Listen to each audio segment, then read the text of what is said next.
Hi guys, this is our first lesson of chapter 7. The work for this is going to be due on Monday, so if you want to work on it on Thursday so you don't have any homework over the weekend, you can do that, or you can save this for the weekend if you still want to focus on studying for the test that's on Friday. So this new chapter is going to be on similarity, but before we get to everything about similarity, we're going to be doing some work with ratios and proportions, because nearly every problem we do from this day forward, you're going to have to do something with a proportion or a ratio. So we'll start with ratios. A ratio is a comparison of two numbers. You guys have talked about this back in Algebra 1. So there are 3 different forms you see here that a ratio can be written as. We can write it like a fraction, we can write it with a colon in the middle, or we can write it as a 2b with the word 2 between it. What you have to remember is ratios always have to be the same units.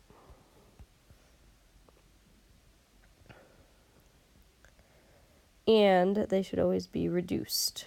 Anytime we have a fraction, we should reduce it. This is also going to be fractions, so we're going to reduce it. So the examples we're going to look at are going to involve objects and words, because it's going to be talking about things that we would kind of be able to relate to geometrically.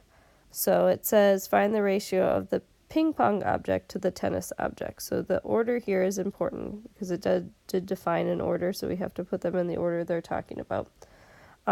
So number 1 gives us that the height of a ping pong table is 6 inches and the height of a tennis net is 3 feet. So first thing that I said always has to be true is they need to be the same units. Right now these are not the same units. So what you want to look for is the one you're going to change is the bigger unit. So whatever is the bigger unit of measurement, so between inches and feet right now, feet is bigger. So that's how I know which one I'm going to change. And then I need to know my conversion. To change feet to inches, I have to multiply by 12 because there's 12 inches in a foot. So if I multiply now, we have 36 inches.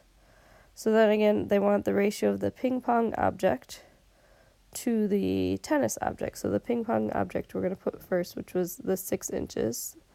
And then the tennis object, the tennis net, is 36 inches. So we're going to write that as a fraction. And then the whole idea here is now they're the same units, is that the units can cancel each other out. So we really just have 6 over 36. But again, the other big thing, in addition to having the same units, they have to be reduced. So I'm going to divide each of those by 6 to reduce it. And I get 1/6 as my final ratio. Number 2 is slightly different. It says the length of a tennis racket is 2 feet 4 inches, and the length of a ping pong paddle is 10 inches. So the first thing that's different about it is that we have feet and inches together here, and we have to get this all into inches. So I know I'm going to change that bigger unit. So I'm going to take the 2, and I'm going to multiply by 12. That's going to give me 24 inches, but there's that other 4 inches that we have to add on.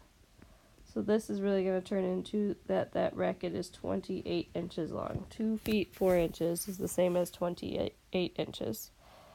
Then we can go through and we can set up our problem here. But again, we want the ping pong first, the tennis second, because that's the order they told us.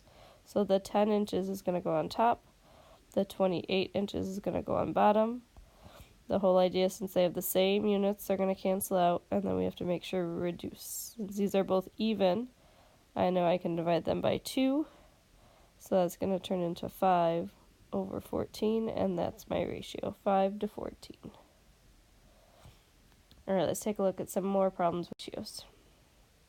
The other type of problem you're going to see with ratios are ones where they give you a number, and then they're going to give you a ratio, and you have to set up a problem when you have some unknown value right now. So it says a baseball team played 154 games. The ratio of wins to losses was 5 to 2. How many games did they win? So right now, when we've looked at these before, we've actually done these before when we were talking about perimeter, is that ratio, the first thing you want to do is you want to give that a definite value.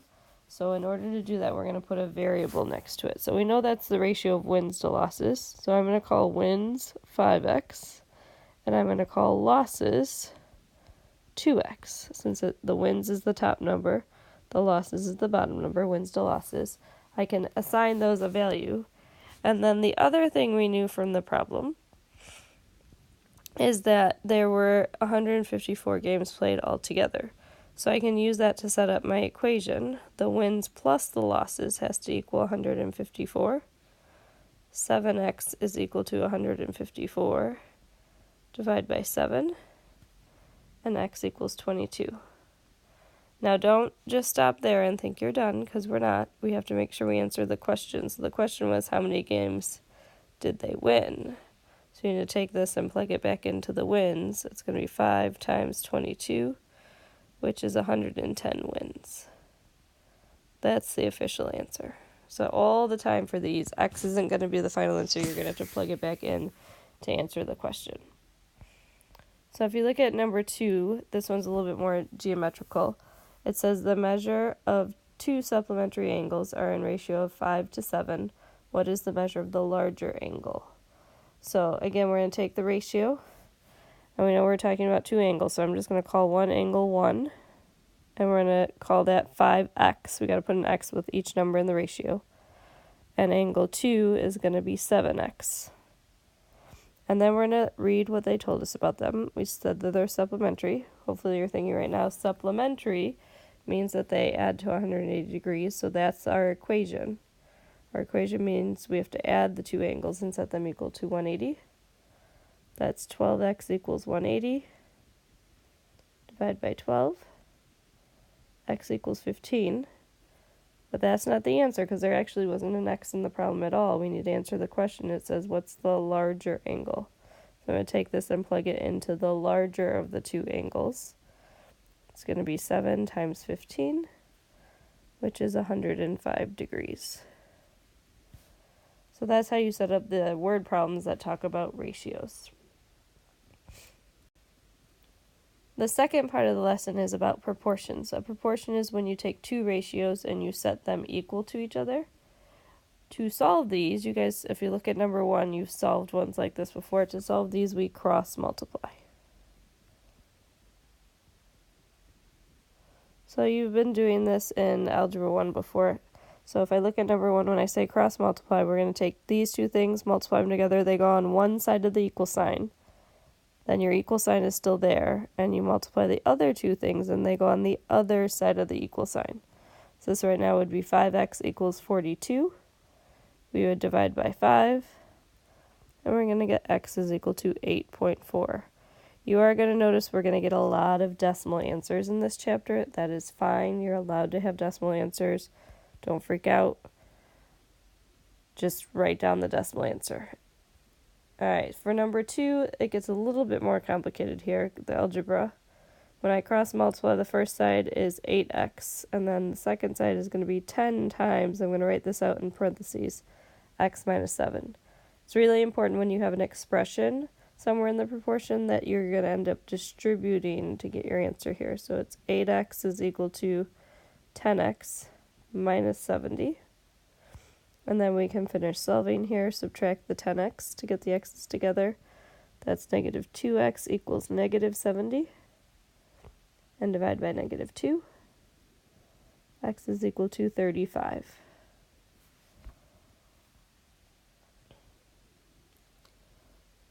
So that's how you solve a proportion. You're going to have some of those on your homework just to practice, because again, a lot of this chapter we're going to be setting up proportions and solving them, so it's important you know how to do that. The last thing we're looking at is how different setups for proportions where we would still know they're congruent. Because as we start to set up problems, the way I set up a problem, you might set up the problem differently, but you would get the same answer.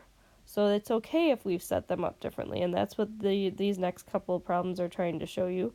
So it's all about how this one on the left changes the one to get the one on the right. So if you look at what changes here, both fractions flip. So if both fractions flip, if you notice, if we were to cross multiply right now, this way would be AD, this way would be AD, this way would be BC, this way would be BC. So we'd still get the same thing when we cross multiply, they're just flipped. So if you're setting up a proportion and what I say I set up, you just flipped both sides, that's still going to be the same answer, so you did set up the proportion correctly. Another type of thing that we could do where it would still be the same proportion, if you look at this next type number 2, is if we just switch the values diagonally. That's all that's happened in this first example, is it was AD and now it's DA. Or we could do the same thing with this diagonal, BC could swap, and now it's CB. Those are still going to result in the same thing when we cross multiply, but you can switch the numbers diagonally as well.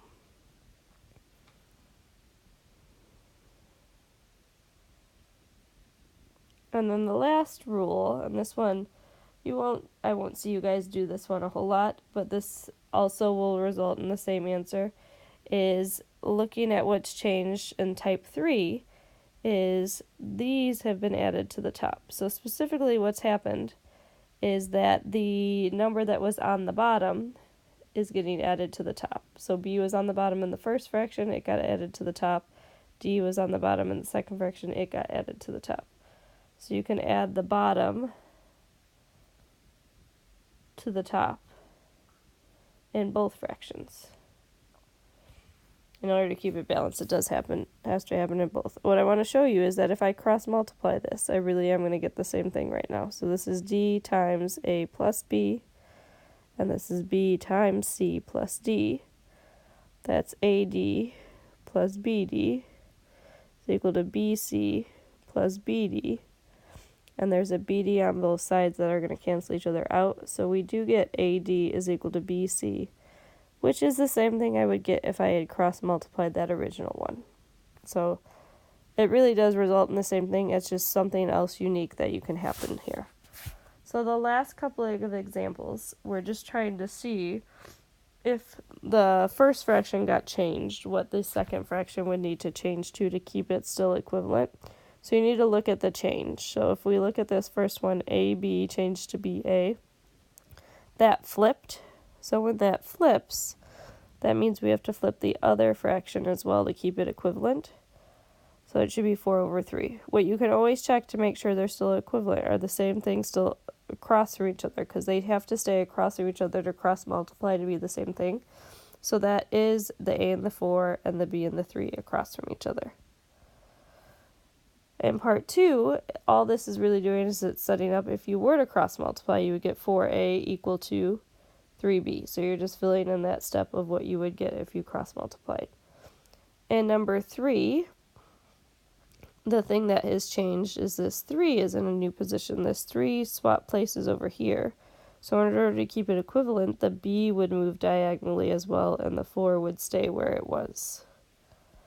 So it would be B over 4. This is what a diagonal move looks like. So you're just trying to see what move is happening so that you can still keep it equivalent. Again, still A and 4 are across from each other, B and 3 are across from each other. That should be your goal in the end. And number 4, this is the weird one. They added B to the top.